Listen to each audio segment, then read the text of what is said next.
మంచి పొద్దున్న. ఈరోజు preparing myself for the biggest challenge 2026కి గాను. సో జిమ్‌లో జాయిన్ అయ్యాం కాబట్టి జిమ్‌కి వెళ్ళే ముందు బ్రేక్‌ఫాస్ట్ కంప్లీట్ చేసేసి జిమ్‌కి అయితే స్టార్ట్ అయిపోయినాను. మార్నింగ్ 8:30కి లెగుస్తున్నాను మార్నింగ్. అలా నడుచుకొని జిమ్‌కెళ్ళేటప్పటికి 9:30 అవుతుందన్నమాట. ఆ టైంకి జిమ్‌లో ఎవరు ఉండరు మోస్ట్‌లీ. సో మందే మొత్తం గూడా. సో ఫస్ట్ వార్మప్‌తో స్టార్ట్ చేసి మెల్లగా ఇంకా పికప్ చేసి స్టార్టింగ్ ఇవాళ బ్యాక్ వర్కౌట్ అయితే చేశా అనమాట. ఇక వర్కౌట్ వచ్చేసి బ్యాక్‌లో 3 వేరియేషన్స్ చేశాననమాట. ఒక్కోటి వచ్చేసి 3 సెట్స్ ఈచ్. అలా ఆడుతూ పాడుతూ వర్కౌట్ చేసేటప్పటికి 11 అయిపోయింది. నేనొచ్చింది 9:30కి. ఒక్కోసారి 10:30 వరకే చేస్తాను. ఒక్కోసారి 11 వరకు కూడా చేస్తా అనమాట. Depends on the mood and ఆ రోజున్న స్కెడ్యూల్, మీటింగ్స్, వర్క్ లోడ్ వాటన్నిటిని బేస్ చేసుకొని ఉంటుంది. సో, ఈరోజు నాకు పెద్ద వర్క్ ఏం లేదనమాట. సో, 11:30 వరకు ఉందాం అనుకున్నాను. బట్ 11:00 బయటకొచ్చేసా. సో, ఇంకా ఫ్రెష్ అప్ అయ్యి 12:00 కల్లా ఆఫీస్ వర్క్ అయితే స్టార్ట్ చేస్తాను యూజువల్‌గా. సో, 11:00 అయిపోతుంది. సో, బయటకైతే వెళ్ళిపోదాం.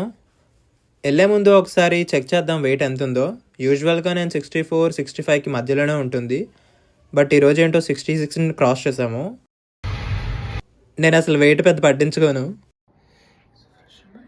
బ్రేక్‌ఫాస్ట్ జిమ్‌కెళ్ళడానికి ముందే అయిపోతుంది కాబట్టి, వచ్చిన తర్వాత జస్ట్ ఫ్రెష్ అప్ అయిపోయి నా వర్క్ నేను స్టార్ట్ చేసుకుంటాను. సో, అరౌండ్ 12:00 ఇవాళైతే స్టార్ట్ చేస్తున్నా. 1:00 ఇవాళ మనకు కాల్ ఉంది. బిఫోర్ థాట్ 1 అవర్ అయితే మంచి స్లాట్. ఈ 1 అవర్‌ని యుటిలైజ్ చేసుకొని మంచిగా వర్క్ అయితే చేసుకుందాం. మధ్యలో కొంచెం బ్రేక్ తీసుకోవాలి. అదర్‌వైజ్ కళ్ళు స్ట్రెయిన్ అయిపోతున్నాయి. సో, 12కి కూర్చున్న నేను 2:00కి లేచాను. 1-2 అయితే లాంగ్ కాల్ అయింది. తర్వాత 2-3 నేను లంచ్ బ్రేక్ తీసుకున్నాను. దెన్ కాసేపు అయిన తర్వాత నాకు కాల్ వచ్చిందనమాట. రాడ్ వచ్చింది. మెటీరియల్ డ్రాప్ చేయాలి రమ్మని.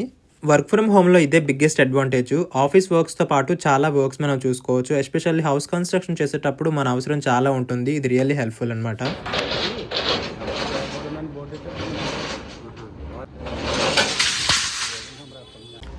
వర్క్ ఫ్రమ్ హోమ్‌లో ఇంకో డిస్ట్రాక్షన్ ఏంటంటే అడిగేవాళ్ళు ఉండరు. ఇప్పుడు నాకు ఒక మార్నింగ్ నుంచి ఇంపార్టెంట్ టాస్క్ చేయాల్సింది ఉంది. బట్ దాన్ని క్లోజ్ చేయకుండా యూట్యూబ్‌లో వ్లాగ్స్ అయితే చూస్తున్నా అనమాట. ఇక అలా సాయంత్రం అయిపోయింది. 5:30కి ఒక ఫ్రెండ్‌కి అపాయింట్మెంట్ ఇచ్చాను కాల్ కనెక్ట్ అవుదాం అని. ఈలోపు బయటికెళ్ళి న్యూడిల్స్ అయితే ప్యాక్ చేసుకొని వచ్చా అనమాట. ఈసారి వింటర్ ఏంటో ఘోరంగా చలి పెడుతుంది. వేడి వేడి న్యూడిల్స్ చేసుకొని మమ్మీ నేను తినేసాం.